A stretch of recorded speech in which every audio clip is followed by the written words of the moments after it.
ఆ press meet లో సమాధానాల కంటే మనం కొత్తగా ప్రశ్నలే ఎక్కువగా వెతుక్కోవచ్చు అని చెప్పి కేటీఆర్ అంటున్నారు. ఈసీ సమాధానాలు చెప్పలేదు, సాకులు చెప్పింది అంటున్నారు. ప్రజాస్వామ్యాన్ని కాపాడాల్సిన బాధ్యత ఎలక్షన్ కమిషన్ మీద ఉందన్నారు ఆయన. ఎన్డీఏ విభాగం ఈసీ ఎన్డీఏ విభాగంగా మారిపోయిందని సెటర్ కూడా వేశారు. సో ప్రజాస్వామ్యాన్ని కాపాడాల్సిన ఎలక్షన్ కమిషన్ ఇప్పుడు ఎన్డీఏ కూటమి పక్షంగా మారిపోయి ఎన్డీఏ కూటమిలో భాగస్వామ్యంగా మారింది అని సెటార్ వేశారు కేటీఆర్. ఈసీ నియామక ప్రక్రియను సవరించాల్సిన అవసరం కూడా ఉందని చెప్పి కేటీఆర్ అన్నారు. ఇటీవల కాలంలో జనరల్ గా election commission of India chairman ని రాజ్యాంగబద్ధమైనటువంటి పదవిలా భావించేవారు. దాని ఎన్నిక ప్రక్రియ కూడా వేరేలా ఉండేది.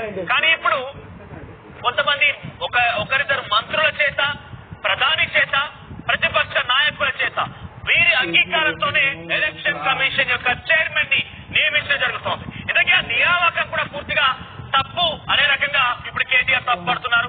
మా ప్రతినిధి మధు అందుబాటున్నారు.